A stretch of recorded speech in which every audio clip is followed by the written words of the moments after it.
Satva news bulletin. ముందుగా headlines.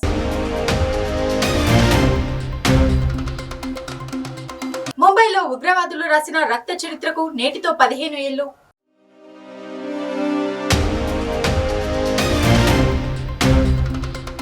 Ashok Nagar చౌరస్తాలో Rahul Gandhi.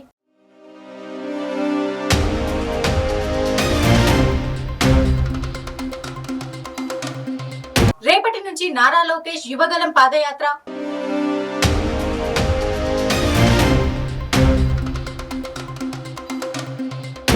Rajasthan assembly ఎన్నికలలో భారీగా పోలింగ్.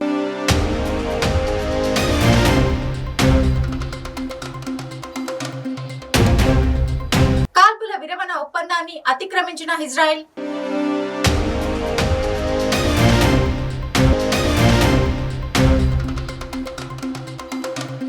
ముంబైలో ఉగ్రవాదులు రాసిన రక్త చరిత్రకు నేటితో 15 ఏళ్లు పూర్తి. యావత్ దేశం నివాళులు.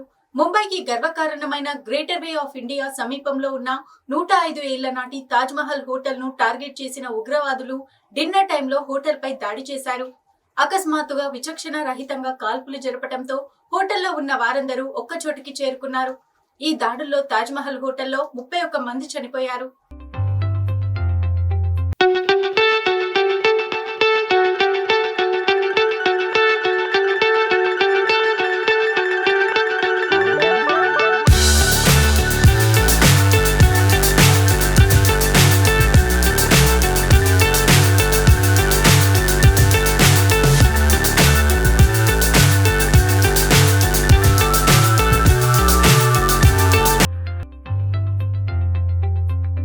భారతదేశ చరిత్రలో నవంబర్ 26వ తేదీ అత్యంత భయంకరమైన రోజుగా లెక్కించబడింది.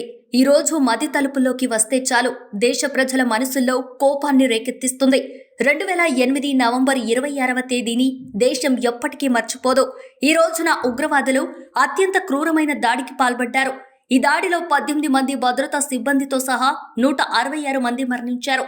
ఈ ఏడాది ఉగ్రదాడి జరిగి 15 ఏళ్లు పూర్తయిన సందర్భంగా యావత్ దేశం నివాళులర్పిస్తున్నారు.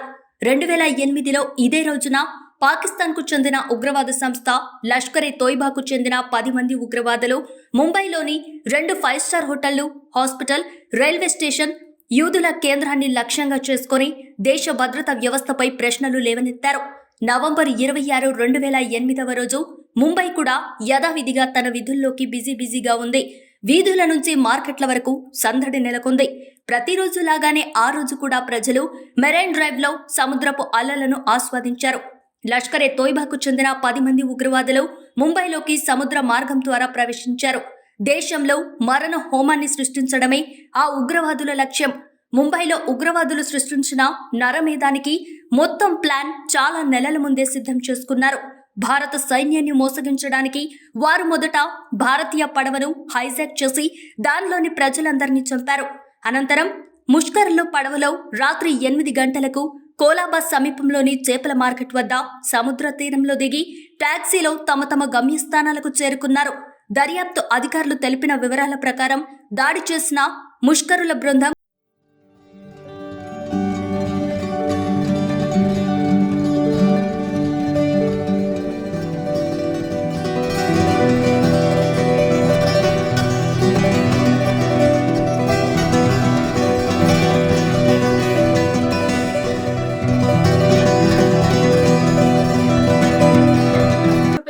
వరుస సమావేశాలు, సభలతో ప్రచారం నిర్వహిస్తోంది. ఈ తరుణంలో ఎన్నికల ప్రచారానికి విచ్చేసిన రాహుల్ గాంధీ పగలంతా సభలు, రోడ్ షోలో పాల్గొంటున్నారు. రాత్రిపూట పార్టీ నేతలతో సమావేశాలు, నిరుద్యోగ యువతను కలిసేందుకు ఆసక్తి చూపుతున్నారు. తాజాగా హైదరాబాద్ లోని ఆర్టీసీ క్రాస్ రోడ్ సమీపంలోని అశోక్ నగర్ లో ప్రభుత్వ ఉద్యోగాలకు సిద్ధమవుతున్న నిరుద్యోగులతో రాహుల్ గాంధీ భేటీ అయ్యారు.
పోలింగ్ డేట్ దగ్గర పడటంతో కాంగ్రెస్ పార్టీ దూకుడు పెంచింది. వరుస సమావేశాలు, సభలతో ప్రచారం నిర్వహిస్తోంది. ఈ తరుణంలో ఎన్నికల ప్రచారానికి విచ్చేసిన రాహుల్ గాంధీ పగలంతా సభలు, రోడ్ షోలు పాల్గొంటున్నారు. రాత్రిపూట పార్టీ నేతలతో సమావేశాలు, నిరుద్యోగ యువతను కలిసేందుకు ఆసక్తి చూపుతున్నారు. తాజాగా హైదరాబాద్లోని ఆర్టీసీ క్రాస్ రోడ్ సమీపంలోని అశోక్ నగర్లో ప్రభుత్వ ఉద్యోగాలకు సిద్ధమవుతున్న నిరుద్యోగులతో రాహుల్ గాంధీ భేటీ అయ్యారు. యువకుల సమస్యలు అడిగి తెలుసుకున్నారు. వాళ్ళు చెప్తున్న బాధలన్నిటినీ ఓపికగా విన్నారు. వారి బాధలు తన మనసును కలిచివేశాయని రాహుల్ ఆవేదన వ్యక్తం చేశారు. కాంగ్రెస్ ప్రభుత్వం వచ్చాక అన్ని సమస్యలకు పరిష్కారం చూపుతామని భరోసా ఇచ్చే ప్రయత్నం చేశారు. ఆ తర్వాత నిరుద్యోగులతో కలిసి రాహుల్ గాంధీ చిక్కడపల్లిలోని బావర్చి హోటల్లో బిర్యానీ తిన్నారు. ఇదిలా ఉంటే రాహుల్ గాంధీ ఈరోజు 4 నియోజకవర్గాల్లో ప్రచారం నిర్వహించారు. ఆంధోళ్, సంగారెడ్డి, కామారెడ్డిలో జరిగే బహిరంగ సభల్లో పాల్గొనున్నారు. 11:30 ఆందోళ్, 12:45 సంగారెడ్డి, 2:30 కామారెడ్డిలో రాహుల్ ప్రచారం నిర్వహిస్తారు.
సోమవారం నుంచి పునఃప్రారంభం కానున్న టీడీపీ జాతీయ ప్రధాన కార్యదర్శి నారా లోకేష్ యువగళం పాదయాత్రకు ముమ్మర ఏర్పాట్లు జరుగుతున్నాయి.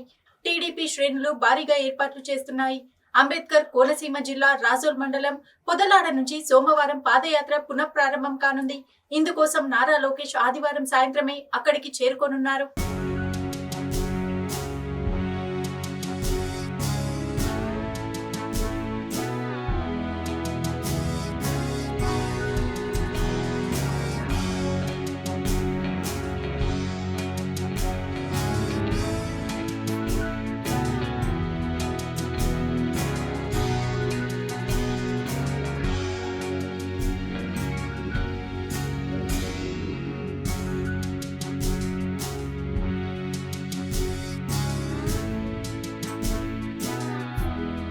సోమవారం నుంచి పునఃప్రారంభం కానున్న టీడీపీ జాతీయ ప్రధాన కార్యదర్శి నారా లోకేష్ యువగళం పాదయాత్రకు ముమ్మర ఏర్పాట్లు జరుగుతున్నాయి. టీడీపీ శ్రేణులు భారీగా ఏర్పాట్లు చేస్తున్నాయి. అంబేద్కర్ కోనసీమ జిల్లా రాజోలు మండలం పొదలాడ నుంచి సోమవారం పాదయాత్ర పునఃప్రారంభం కానుంది. ఇందుకోసం నారా లోకేష్ ఆదివారం సాయంత్రమే అక్కడికి చేరుకోనున్నారు. రేపటి నుంచి మొదలు కానున్న ఈ యాత్రలో టీడీపీ, జనసేన శ్రేణులు పెద్ద సంఖ్యలో పాల్గొననున్నారు. మొదటి రోజు పాదయాత్ర 15 కిలోమీటర్ల మేర కొనసాగనుంది. స్కిల్ డెవలప్మెంట్ కేసులో చంద్రబాబు అరెస్టు నేపథ్యంలో సెప్టెంబర్ 9న పాదయాత్ర నిలిచిపోయిన విషయం తెలిసిందే. తిరిగి దాదాపు 2.5 నెలల తర్వాత ఈ యాత్ర పునఃప్రారంభం కాబోతుంది.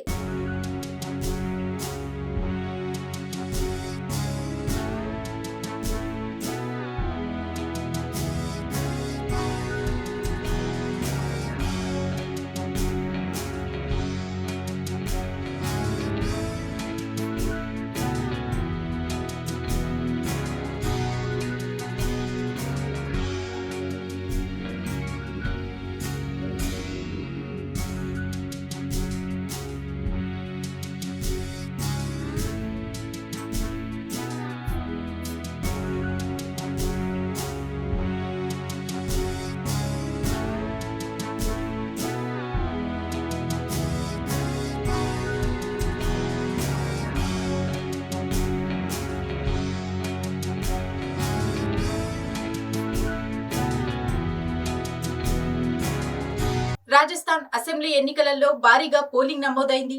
సాయంత్రం 6 గంటల వరకు 68.70% పోలింగ్ నమోదైనట్టు ఎన్నికల కమిషన్ అధికారులు తెలిపారు.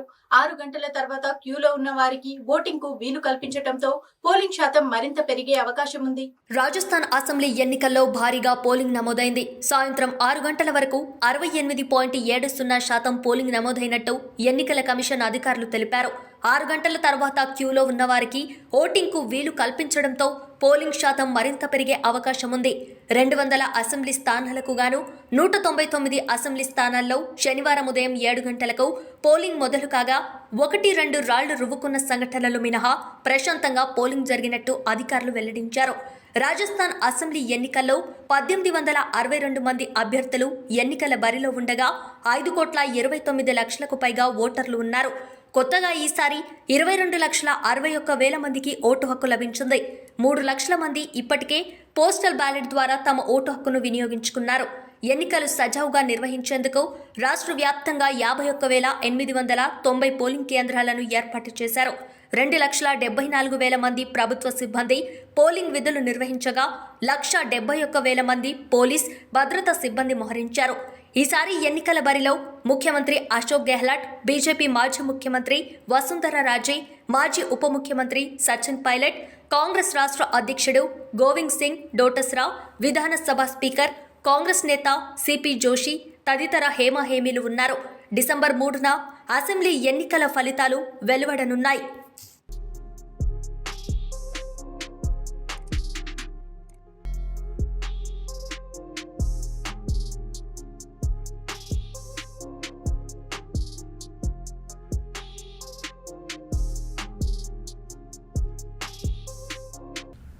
Voter is the backbone of democracy, and that is why ECI has dedicated its foundation day to the voter. As you know, the magnitude and scale of Indian election is mind-blowing. We are the largest and most vibrant democracy in the world. Actually, democracy is in the DNA of every Indian, and we are striving to reach out to facilitate all those voters who, for a variety of reasons, do not vote. Major reasons include urban apathy, youth apathy, domestic migrants and others as well. Today, I thank every voter of India for their enthusiastic electoral participation, election after election, and their strict vigilance for ensuring free, fair and ethical elections in the country. For this, we are grateful and beholden to our voters. I must thank the large election machinery of India as well, which has conducted every election with total precision and perfection, as a clock moves, almost a Six Sigma activity. And I am especially thankful to our 10 lakh booth level officers, BLOs, for their seminal contribution in the delivery of electoral services. I thank all the political parties from the bottom of my heart for their cooperation and support and every step in the great journey of Indian elections. Dialogue, consensus and mutual goodwill are the hallmark of our electoral system in democracy. After voters, political parties are the biggest stakeholders. Political parties are the trusted partners of ECI in exploring electoral reforms. కాల్పుల విరమణ ఒప్పందాన్ని అతిక్రమించిన Israel west bank లో 6గురిని కాల్చి చంపారన్న Hamas కాల్పుల విరమణ ఒప్పందాన్ని Israel అతిక్రమించిందని Hamas ఆరోపించింది. West bank లో ఇజ్రాయెల్ సైన్యాలు జరిపిన కాల్పుల్లో 6గురు పాలస్తీనియన్లు మరణించారని పాలస్తీనియన్ ఆరోగ్య శాఖ వెల్లడించింది. కాల్పుల విరమణ ఒప్పందాన్ని ఇజ్రాయెల్ అతిక్రమించిందని హమాస్ ఆరోపించింది. వెస్ట్ బ్యాంక్ లో ఇజ్రాయెల్ సైన్యాలు జరిపిన కాల్పుల్లో 6గురు పాలస్తీనియన్లు మరణించారని పాలస్తీనియన్ ఆరోగ్య శాఖ వెల్లడించింది. ఇజ్రాయెల్ హమాస్ మధ్య సుమారు 2 నెలలుగా జరుగుతున్న యుద్ధానికి ఈ నెల 24న విరామం లభించింది. ఇరుపక్షాలు 4 రోజుల పాటు కాల్పులు జరపొద్దని ఒప్పందం చేసుకున్నాయి. దీంతో శుక్రవారం నుంచి ఇది అమల్లోకి వచ్చింది. అయితే 2 రోజులు గడవక ముందే ఇజ్రాయెల్ ఆ ఒప్పందానికి తూట్లు పొడుస్తూ వెస్ట్ బ్యాంక్లోని కోబాటియా, రమాల్లా, జెనిన్ ప్రాంతాల్లో కాల్పులకు పాల్పడిందని ప్రకటించింది. సైనికుల కాల్పుల్లో మరణించిన వారిలో 25 ఏండ్ల డాక్టర్లతో పాటు మరో 5 ఉన్నారు. ఒక జనీన్లోనే 4 చనిపోయారని చెప్పింది. కాగా అక్టోబర్ 7న ప్రారంభమైన ఇజ్రాయెల్ హమాస్ యుద్ధంలో ఇప్పటి వరకు 15,000కు పైగా పాలస్తీనియన్లు మృతి చెందగా 1,200 మంది ఇజ్రాయెల్ పౌరులు మరణించారు.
తెలంగాణ ఎన్నికలకు సమయం దగ్గర పడటంతో ప్రచార పర్వంలో భారత రాష్ట్ర సమితి స్పీడ్ ను పెంచింది. ఈ క్రమంలో బీఆర్ఎస్ వర్కింగ్ ప్రెసిడెంట్ మంత్రి కేటీఆర్ మీడియాతో మాట్లాడారు. ఈ సందర్భంగా కేటీఆర్ కాంగ్రెస్ నేత రాహుల్ గాంధీకి 4 ఛాలెంజ్లు విసిరారు. 10 ఏళ్లలో 1,60,000కు పైగా ఉద్యోగాలు భర్తీ చేశాం, జరగలేదని రాహుల్ నిరూపించగలరా అంటూ సవాల్ చేశారు. తెలంగాణ ఎన్నికలకు సమయం దగ్గర పడడంతో ప్రచార పర్వంలో భారత రాష్ట్ర సమితి స్పీడ్ ను పెంచింది. ఈ క్రమంలో బీఆర్ఎస్ వర్కింగ్ ప్రెసిడెంట్ మంత్రి కేటీఆర్ మీడియాతో మాట్లాడారు. ఈ సందర్భంగా కేటీఆర్ కాంగ్రెస్ నేత రాహుల్ గాంధీకి 4 ఛాలెంజ్లు విసిరారు.